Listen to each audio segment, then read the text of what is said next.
Rahim. Alhamdulillahi Rabbil Alamin. Wassalatu wassalamu ala Sayyidina Muhammadin wa ala alihi wa sahbihi ajma'in, amma ba'd. Faqad qala al-imam al-muallif rahimahullahu ta'ala wa nafa'ana bihi wa bi barakati ulumihi wa ghafara lahu wa li masyaikhihi wa li masyaikhina, amin. Wa yundabu lidakhilil khala'i an yuqaddima yasarahu wa yaminahu linsirafihi bi aksil masjidi. Dan disunnatkan bagi orang yang memasuki jamban oleh bahwa mendahulukan ia akan kaki kirinya, wa yaminahu dan mendahulukan akan kaki kanannya, linsirafihi ketika keluarnya dia dari jamban, biaksil masjidi dengan sebaliknya masjid. Wa yunahhiya ma alaihi mu'azzamun min qur'anin aw ismi nabiyyin aw malakin, dan menghilangkan, melepas ia akan sesuatu yang ada di atasnya, yaitu sesuatu yang diagungkan daripada tulisan Al-Quran, au ismi nabiin atau nama seorang nabi, au malakin atau nama malaikat. Walau mushtarakan, sekalipun nama itu mushtarak, bersekutu, bisa nabi bisa bukan. Ka'azizin, seperti aziz, wa Ahmad dan lafad Ahmad. In qusida bihi mu'azzamun, kalau dimaksud bihi dengan yang demikian itu mushtarak, mu'azzamun oleh sesuatu yang diagungkan. Wallahu a'lam bishawab. Kita bedah dulu. Saudara-saudara sekalian yang mulia, malam hari ini kita akan mengkaji tentang adab-adab Islam berkenaan dengan qada'ul hajat, membuang hajat. Yang namanya manusia itu, saudara, perlu makan, perlu minum untuk melangsungkan kehidupan dia selama masih ada di alam dunia ini. Demi berlangsung kehidupannya, maka dia butuh makan dan juga butuh minum. Makanan dan minuman itu sesudah masuk pada perut kita, di samping untuk saripati makanan menjadi energi, modal kita menjalani kehidupan ini, tapi ada kotoran yang kudu dibuang, yang tidak berfungsi buat badan kita. Ada ampasnya, ada yang tidak bermanfaat buat kita punya badan, seperti kencing lah, begitu. Dan agama kita, agama Islam ini adalah dinun kamil, dinun syamil. Islam itu adalah agama yang sempurna dan komprehensif ajarannya. Jadi Islam itu agama yang sempurna dalam berbagai aspek ajarannya. Semua Islam ajarannya sempurna. Yang belum sempurna kita sebagai pemeluknya di dalam mengikuti tatanan Islam. Oleh karena itu, Nabi kita hadir di tengah-tengah kita, Sayyiduna Muhammad sallallahu alaihi wasallam. Di antara misinya adalah takdib, mendidik kita. Innama bu'istu li utammima makarimal akhlaq. Nabi diutus oleh Allah untuk menyempurnakan akhlakul karimah. Berbicara akhlakul karimah, Islam mengajarkan dalam seluruh aspek kehidupan diajarkan oleh Islam terkait akhlakul karimah, termasuk berbicara kebersihan. Ini dominan karena Islam agama yang berdiri di atas kesucian, suci akidah, suci hati, suci badan, suci lingkungan, dan seterusnya.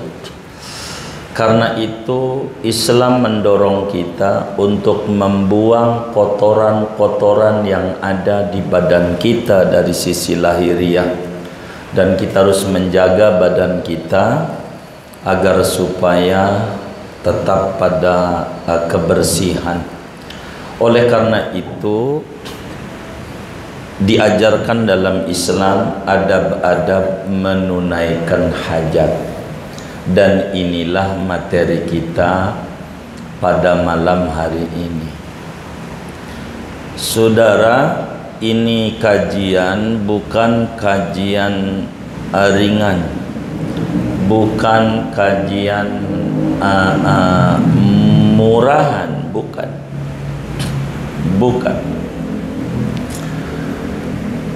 Tapi ini adalah kajian yang sangat tingginya kajian tentang adab-adab, saya sebut dan kencing. Itu ajaran paling cakepnya ajaran.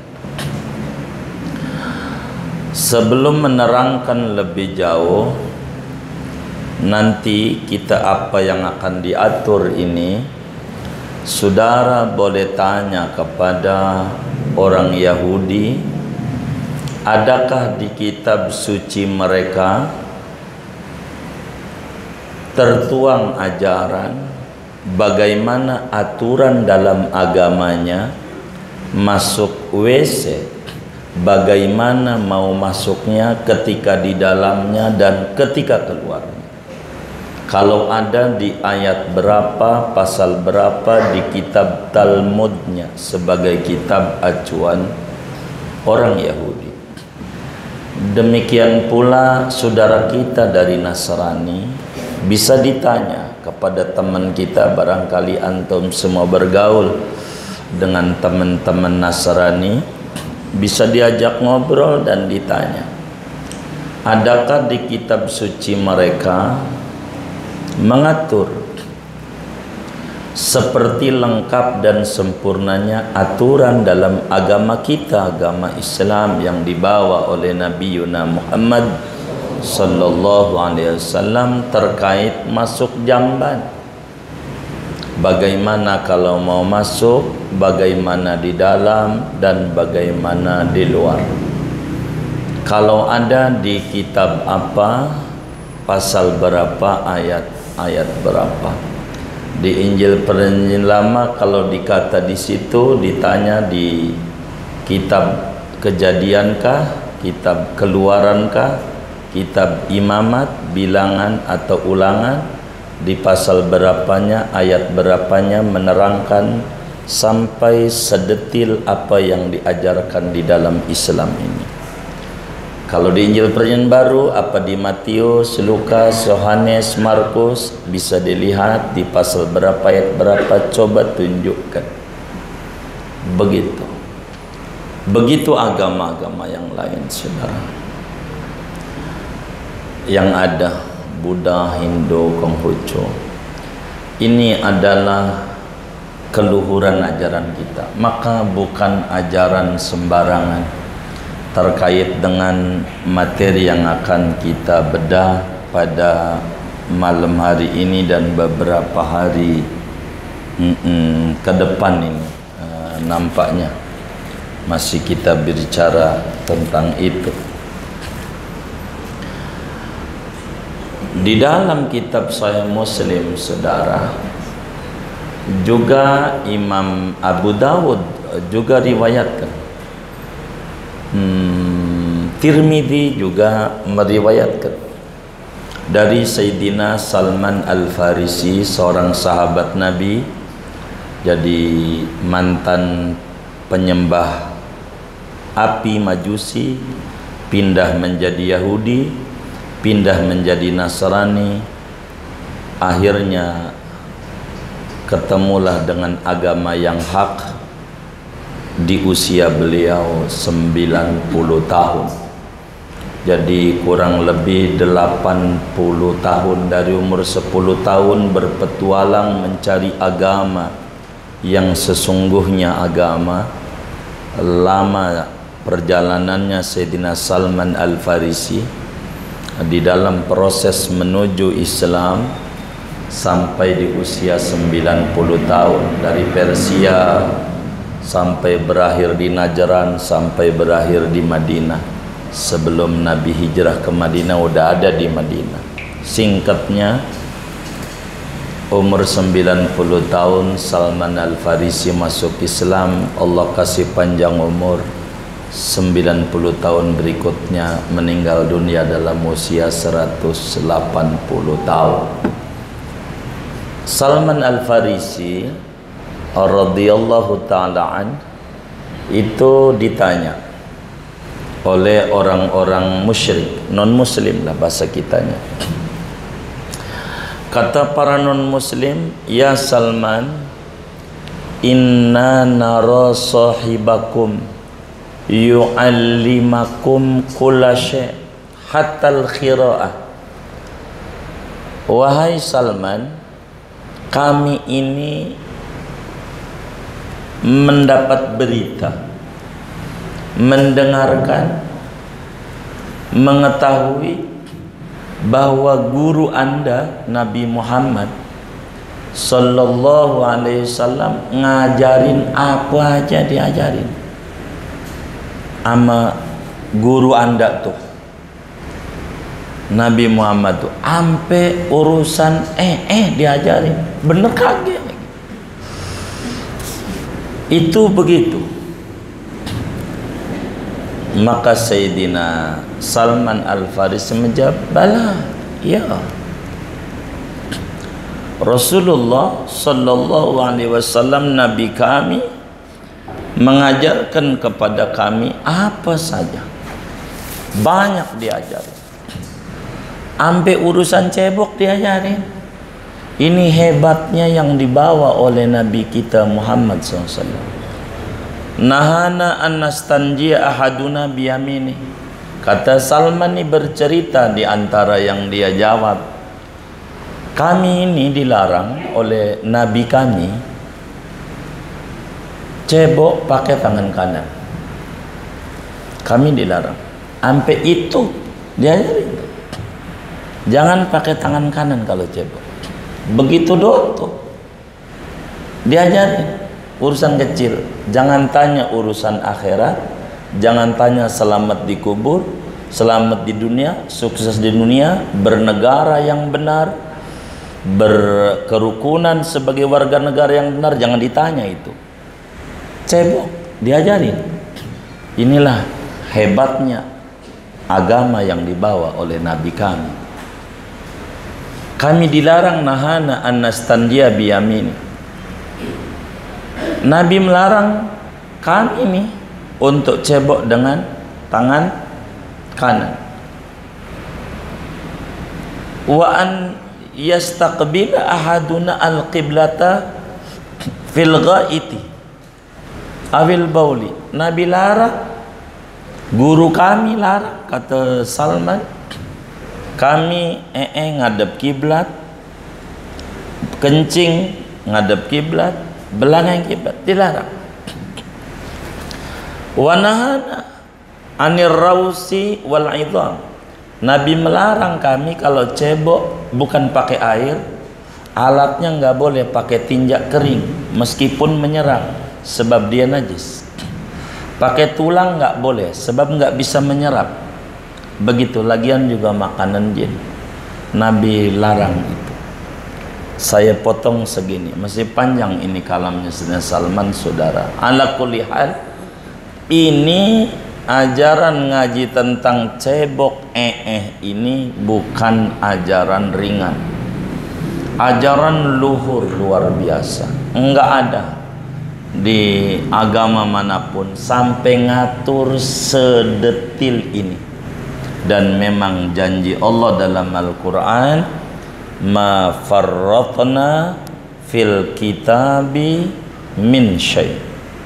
Kami tidak tinggalkan di dalam Al-Quran satu apapun terkait hukum untuk kesehatan, kemaslahatan dan keselamatan manusia dari dunia, di kubur, sampai di akhirat. Semuanya lengkap. Maka agama Islam ini agama yang lengkap, sampai ngatur tentang adab-adab buang hajat. Saudara sekalian, berbicara buang hajat ini adabnya ada banyak. Kita mau klasifikasikan menjadi beberapa klasifikasi karena terlalu banyak. Pertama, adab ketika mau buang hajat. Itu dulu. Kedua, adab ketika sedang membuang hajat. Ada lagi diatur. Sedang membuang hajat. Begitu. Nah, ketiga, adab-adab sesudah buang hajat.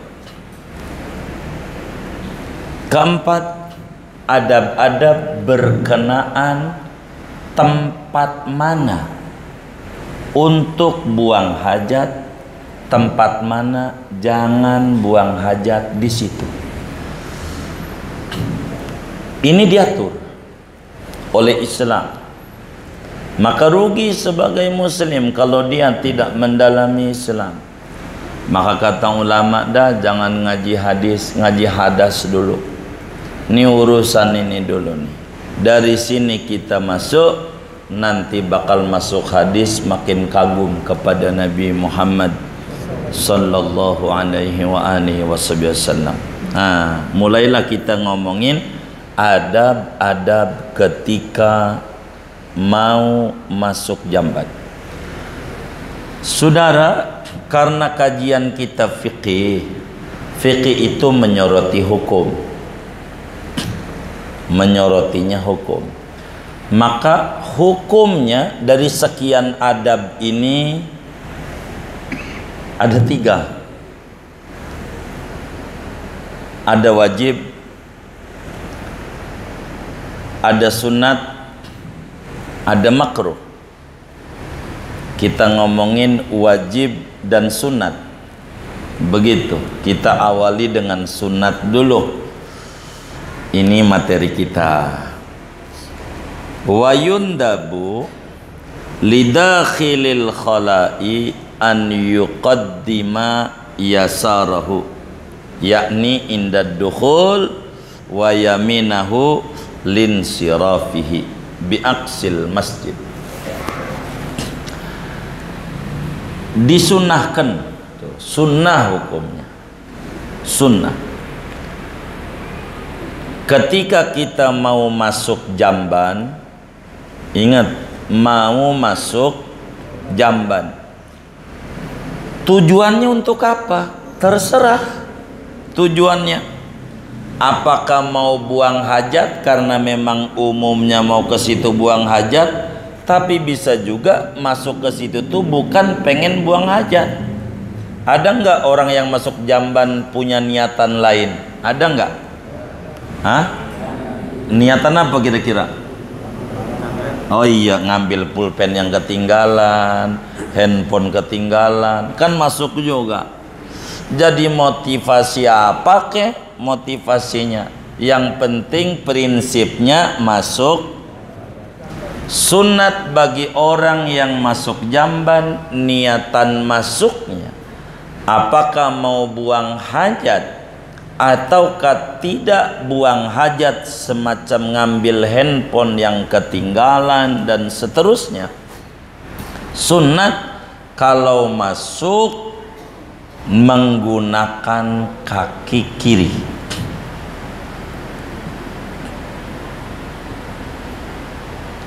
Dan ketika keluar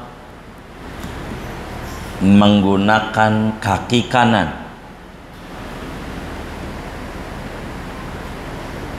Menggunakan kaki kiri ketika masuk dan menggunakan kaki kanan ketika keluar.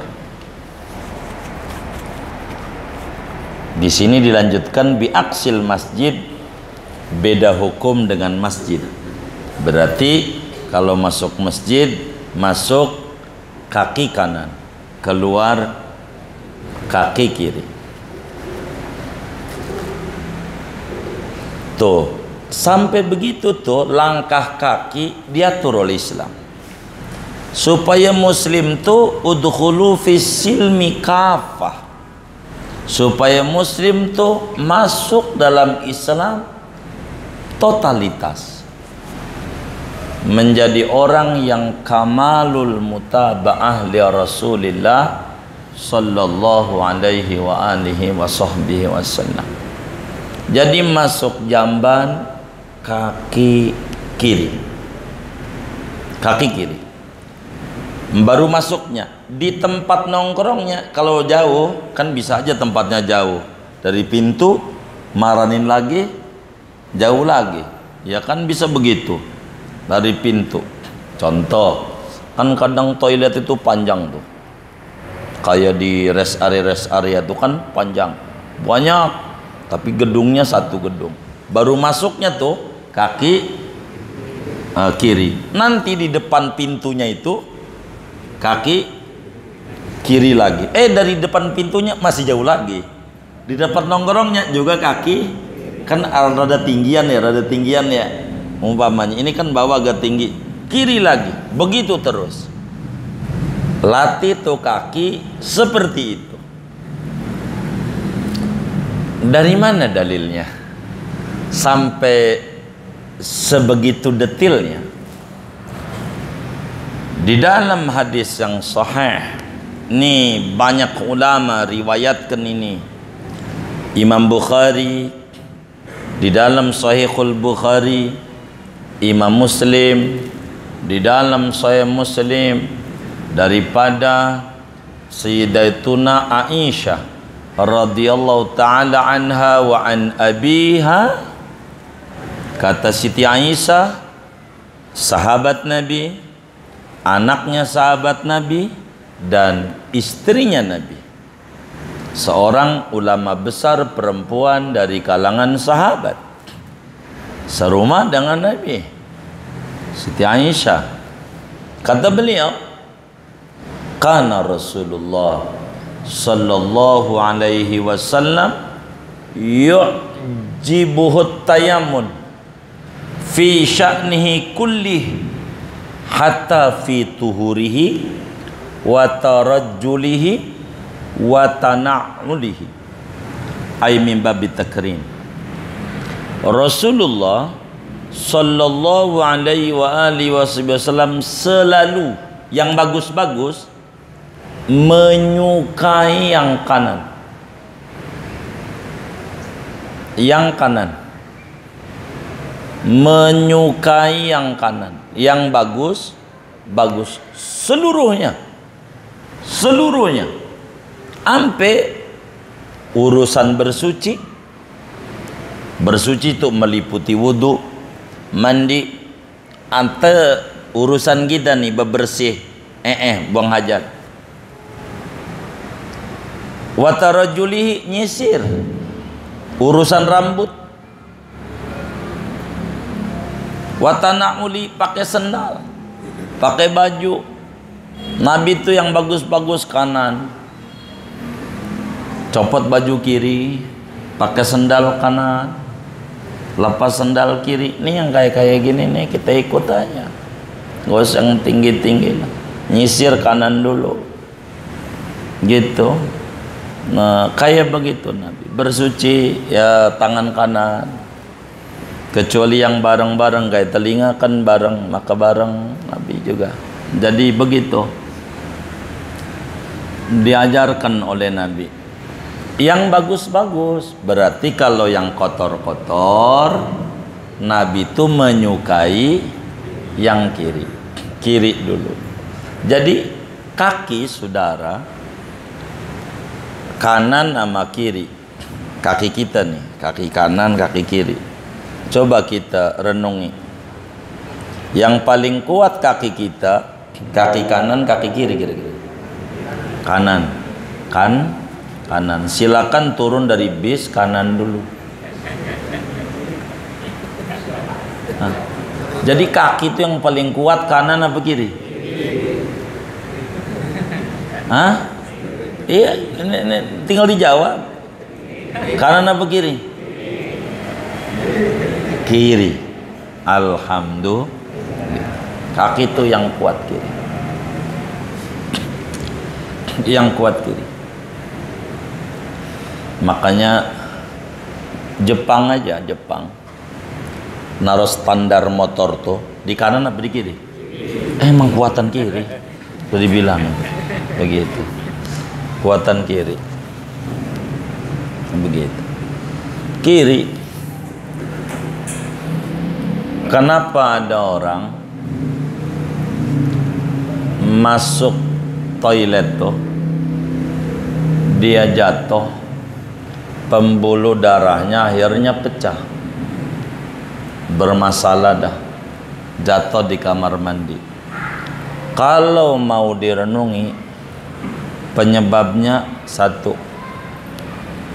dia melanggar ajaran nabinya, itu aja. Penyebabnya cuma satu, apa? Melanggar ajaran Nabi. Masuknya kanan, kepleset jatuh. Kalau kiri kuat, maka dengan kiri kepleset, kanan siap untuk bantu. Itu begitu. Itu begitu. Maka sudah diatur Islam. Kiri. Jadi kita nurut aja. Biar kaki kita ini ngikutin Nabi. Ngikut Nabi. Kaki kiri dulu. Kaki kiri. Kalau masuk. Kalau keluar kanan. Logikanya, ini logika. Kamar mandi itu, jamban, itu licin. Apalagi merbot masjidnya disuruh-suruh doang, dikaji gagak. Ada nggak yang kayak begitu tuh? Saya omelin nih malam ini. Ah, bagaimana ini? Jangan sampai disuruh-suruh doang, digaji kagak. Itu kalau dia licin jatuh, lebih mahal biaya di rumah sakitnya. Rapihin. Masalahnya kata yang bebersihnya, saya diomelin doang, tapi kagak digaji. Waduh, gaji juga. Jangan nggak digaji, gaji. Begitu, gaji. Kita bantulah. Kotak-kotak amal masjid tuh kalau Jumat, jangan pura-pura merem, diisi. Buat begitu-begitu tuh. Jangan kita bisa ngomel nih masjid nih jorok doang. Iya, bantu kagak. Gitu, janganlah. Bantu. Pusing juga pengurus masjidnya, jangan-jangan ya kan? Begitu. Bahkan kalau ada yang kaya-kaya mah, ini diantara teman-teman majelis nih, kalau sampai besok lusa Allah kasih duitnya banyak gitu ya, rezekinya luas, niatin lomba merbot masjid yang rajin ngebersihin masjid di umrohin gitu. Di lingkungan kita tinggal aja dah, RW berapa, kalau sekelurahan banyak masjid ya, banyak ya, kebanyakan. Yang dikit aja kasih, biar girang, biar orang berlomba-lomba masjidnya bersih, dan juga sebagai hadiah. Itu begitu. Jadi kaki kiri kamar mandi ini licin. Kaki kiri itu kuat napaknya. Jadi kalau kepleset kanan siap bantu. Tapi kalau kanan kurang kuat. Ketika kanan kepleset kiri nggak kuat nopang. Makanya Nabi masuk jamban kaki kiri. Jadi kalau masuk masjid kanan, kalau masuk rumah bagus, mulia. Rumah kan disebutnya maskan bahasa Arabnya, tempat penuh ketenangan. Sakinah itu dari maskan. Jadi maskan tuh makanus sakinah. Maka masuk rumah tuh kanan, keluar rumah kiri. Keluar rumah tuh kaki kiri, dapur rumah kaki kiri, keluar rumah kaki kiri. Kalau kita keluar rumah nggak jelas begitu, maka kita suka nyalain nih Gojek nih ngebit salah, kalah mulu kalah. Iya kakinya ini nggak teratur. Nah, jadi dagang nih kurang. Ikuti aja ala Nabi yang diajarkan ini. Jadi kanan kalau masuk ke rumah, keluar rumah kiri. Keluar rumah kiri. Keluar rumah kiri. Jadi nampaknya kalau terus kita telaah Nabi itu enak. Gitu. Jadi kan kita depan rumah. Nyopot sendal. Nyopot sendal mana dulu? Ya Allah jazakumullah khair. Nyopot sendal mana dulu? Kiri. Maka habis kiri kanan. Habis kiri kanan. Maka masuknya kanan.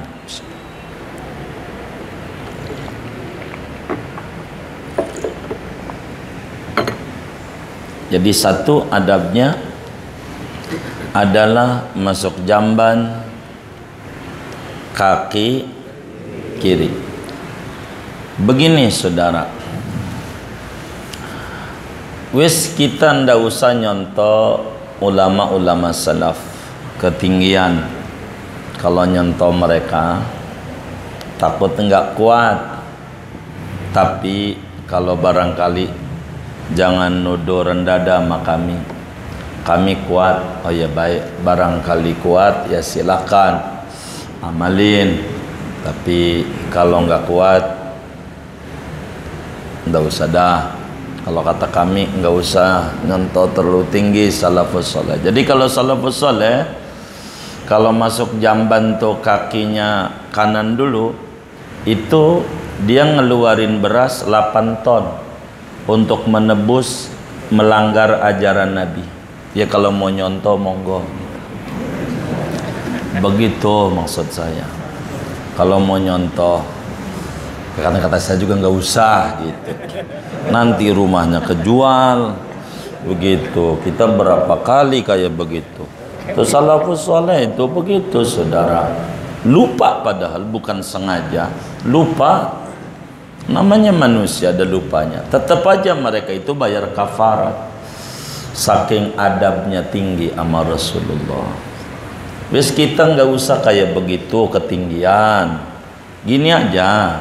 Kita meni kelasnya, kelas rendahan aja. Nih masuk WC, kaki kanan, mundur aja, mundur. Ulangin lagi, baru kaki kiri. Gitu aja. Masuk keluar WC kaki kiri, mundur lagi masuk lagi kanan. Begitu aja tuh dilatih kayak begitu. Masuk ke rumah kaki kiri, mundur lagi. Kata bininya, ngada apa bang kayak begitu? Lu gila apa kagak?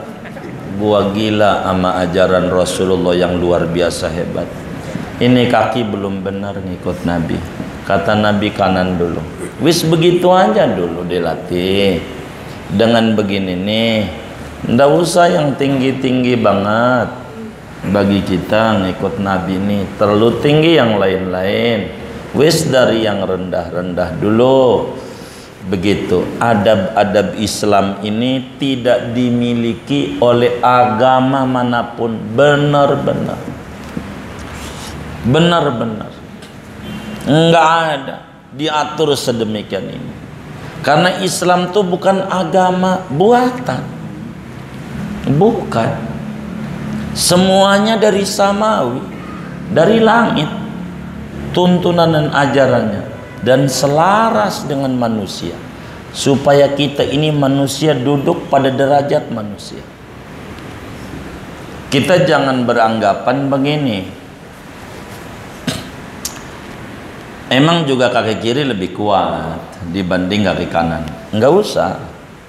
Biar kaki kanan kita lebih kuat dari kaki kiri, menurut kita, buang itu, ikuti Nabi. Karena itu baru ngikut Nabi yang sempurna. Begitu. Ikut Nabi aja, dikit-dikit aja. Enggak usah yang gede-gede. Dikit-dikit saja. Gitu. Pengalaman kami dalam menjalani kehidupan guru, salah satunya Muallim Syafi'i Adzami rahimahullah rahmatullah. Awal jumpa beliau sampai akhir hayat, belum pernah kami nemukan beliau pakai sendal kiri dulu. Belum pernah copot sendal kanan dulu. Belum pernah masuk rumah kiri dulu. Belum pernah keluar rumah kanan dulu. Saya perhatiin dan saya demen memperhatikan guru, karena saya harus mencintai guru, harus totalitas, nggak boleh saya harus ikut guru, itu begitu. Jadi apanya aja begitu, apanya aja, hatta cukur. Tuh Muallim Syafi'i Adzami dulu ada adiknya namanya Sofwan, panggilannya Om Apung kami panggilnya, karena kami ada di rumah Muallim masalahnya lama begitu. Syukur nggak boleh dari apa ini kiri, kanan dulu Pung, kanan dulu, ambil begitu.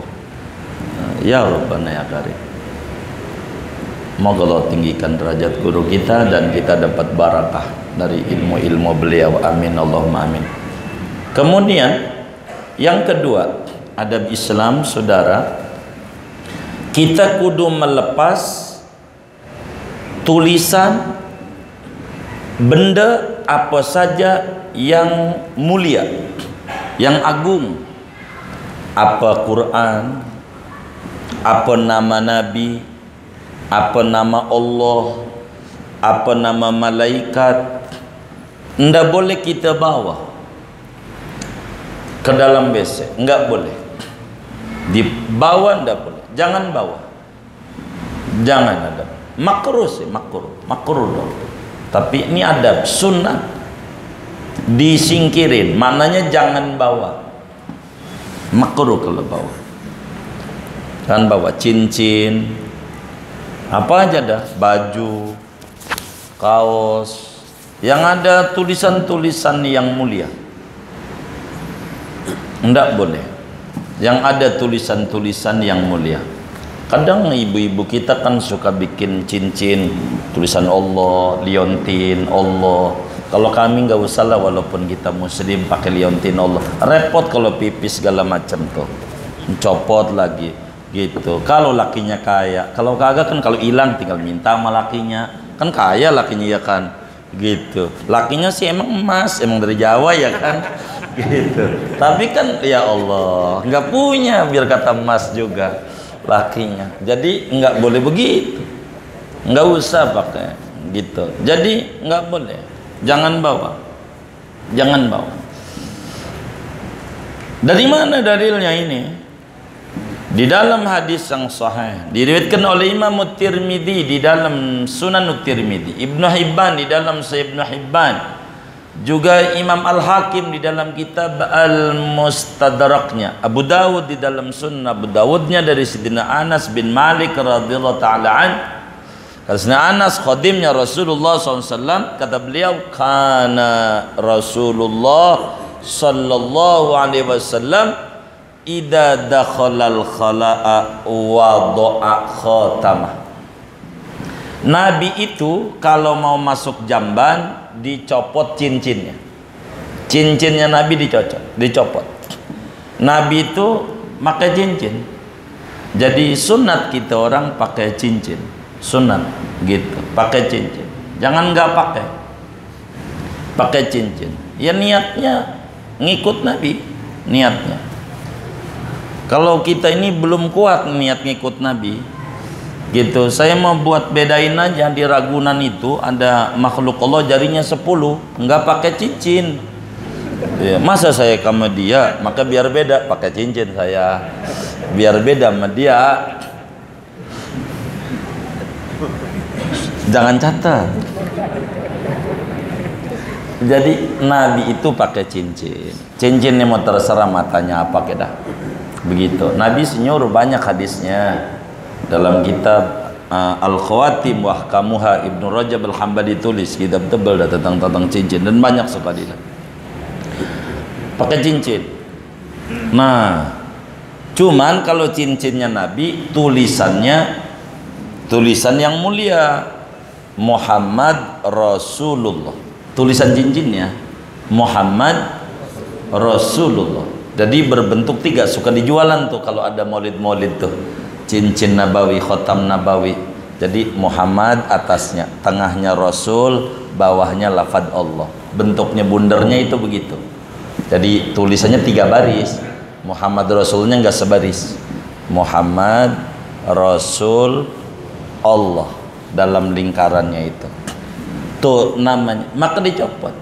Maka Imam Hakim Rasulullah itu cincinnya itu. Gitu. Cincinnya itu tulisannya tulisan mulia, maka dicopot. Begitu cincinnya. Kalau saudara pakai karet-karet gelang, plastik gelang gitu, nggak usah itu mah. Iya, kayak begitu mah. Begitu plastik begitu. Jadi cincin apa aja begitu. Al-Quran jangan bawa ke situ, jangan begitu. Karena apa? Itu namanya yang diagungkan. Kata Imam Ad-Ra'i haram hukumnya, apalagi mushaf.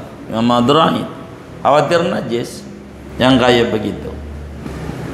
Nama Nabi, nama Muhammad, bikin kaos I love Muhammad, begitu.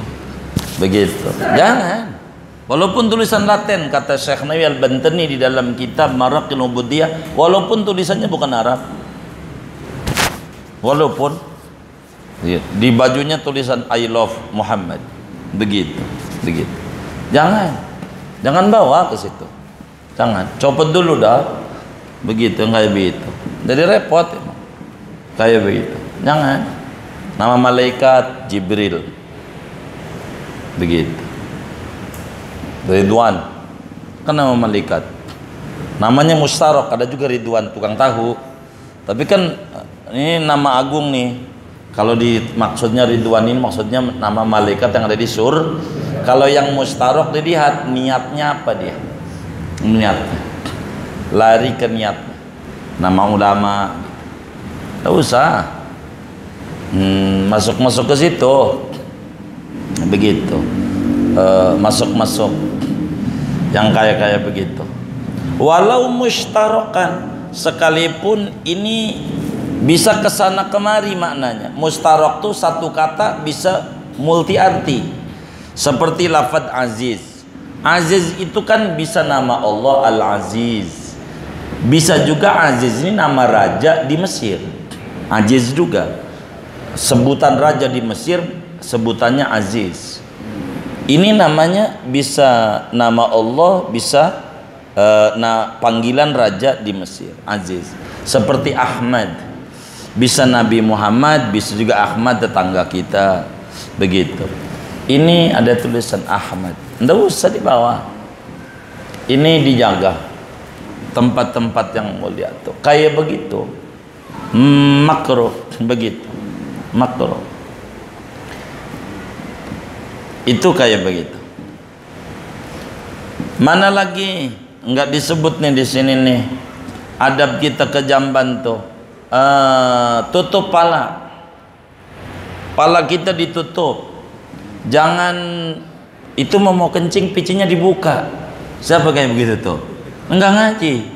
Kita picinya jangan dibuka kalau kencing, pakai pala kita sunat ditutup. Pakai apa namanya? Kan suka bawa anduk kan? Pakai anduk itu. Anduk kalau pipis kencing tutup pakai anduk. Makanya pici deh, jangan dicopot. Kalau pici nggak ada pakai tangan aja begini nih. Kalau nggak ada pipis tuh, tangannya tutup. Jangan nggak ditutup pala kita, jangan tutup. Nabi begitu, begitu Nabi. Kita harus nyontoh Nabi, begitu. Pakai sandal, kasih sandal di hotel aja, kasih sandal hotel.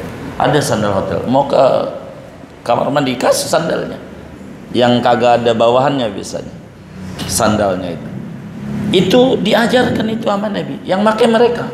Masa kita yang ngadain maulid kagak pakai ini kitab yang kita baca ya Fathul Muin ya, kita pakai aja. Nah begitu. Dalam hadis yang sahih kata Sayyidina Anas bin Malik, kana Rasulullah sallallahu alaihi wasallam idza dakhalal khala'a ghatta ra'sah wala bisa hida'ah. Nabi itu kalau masuk jamban palanya ditutup pakai sandal. Kenapa? Sebab ini nih di kamar mandi ini bukan ajaran sembarangan. Ini makom kehambaan kita dituntut di sini oleh Allah. Ini ada Islam di kamar mandi. Ada keluhuran Islam di kamar mandi. Kita kudu ngagungin Allah di kamar mandi ini dengan cara mempraktekkan ajaran Rasulullah SAW. Begini saudara, kita ini harus membayangkan bagaimana kalau kita enggak bisa berapa ongkos yang harus kita buang, berapa duit yang harus kita keluarkan, bagaimana sakitnya perut kita didodet, operasi namanya, gara-gara enggak kencing enggak berapa. Maka kita bisa ini nikmat besar dari Allah, nikmat besar dari Allah. Maka kita nggak boleh lupakan Allah. Di sini nih makom di mana kita harus sadar dan kita harus paham bahwa wa ma khalaqtul jinna wal insa illa liya'budun. Kita dicipta oleh Allah nih untuk beribadah. Cuman kenapa mondar-mandir ke jamban? Ini karena salah konsep. Illa liyakulun. Illa liyakulun. Kecuali untuk makan. Tandanya mulu, malu. Makanya kenapa pala harus ditutup? Malu sama Allah. Bukan kemari. Tuhan ciptakan kita bukan untuk mondar-mandir ke jamban, tapi untuk mondar-mandir ke tempat-tempat yang baik. Maka ditutup itu dalam rangka kita malu kepada Allah Subhanahu wa ta'ala, karena kita mondar-mandir ke situ mulu, padahal bukan untuk ke situ Tuhan ciptakan kita dan hadir di jagat raya ini. Ditutuplah kita punya pala ini. Punya pala ini kudu ditutup. Jangan enggak ditutup. Kemudian nanti di depan bakal diterangkan oleh Fathul Muin, baca doa sebelum masuk ya. Kita masyhurlah hadisnya banyak di berbagai kitab, ada Abu Dawud, Tirmidzi, Nasai, hampir semuanya ulama punya. Allahumma inni a'udzubika minal khubusi wal khabaisi. Ada dua, ada bismillahi dulu. Bismillahi, Allahumma inni a'udzubika minal khubusi wal khabaisi. Ada juga riwayat daripada Abi Umamah, doanya dari nabinya, Allahumma inni a'udzubika minar rijisin najisi al khabisil mukhbisi asyaitonir rajim. Itu Imam Ghazali ajarkan di dalam Bidayatul Hidayah kayak begitu. Intinya jangan gak doa Allahumma inni a'udzubika minal khubusi wal khabaisi. Ya Allah, aku berlindung kepadamu daripada setan laki dan setan perempuan. Namanya ini doa perlindungan dari setan. Ini kamar jamban, ini tempat setan. Kita kudu banyak berlindung, bahaya. Bila kita masuk kamar kecil menggunakan kaki kanan, imbasnya menyebabkan dagangan kita rugi, menyebabkan hidup kita miskin. Ada hadis riwayat daripada Imam Tirmidzi dari Abu Hurairah radhiyallahu taala an, kata Rasulullah sallallahu alaihi wasallam, man bada'a birijlihil yumna inda dukhulil khala ubtuliya bil faqri. Siapa yang masuk jambannya kaki kanan akan termusibahi dengan miskin. Jangan-jangan dagangan kita payah, hidup kita dari dulu nih payah. Mungkin karena itu juga salah satunya sebabnya. Kaki kita belum nurut, masih belum jelas masuknya kanan dulu apa kiri dulu, suka-suka kita. Jangan-jangan begitu ya. Kita mulai malam hari ini kita taubatlah kepada Allah. Pelan-pelan kita ikuti Rasulullah SAW. Untuk membantu ini, jangan tinggal baca Ratibul Haddad, sebab dengan baca Ratibul Haddad pelan-pelan bakal dibimbing kita oleh Allah menuju mengikuti Nabi. Jangan tinggal baca ratibnya Imam Haddad. Ini di ujung bakal ada doa, warzuqna kamalal mutaba'ati lahu zahiran wa batinan ya arhamar rahimin. Segini aja ngaji kita malam hari ini. Wallahu a'lam.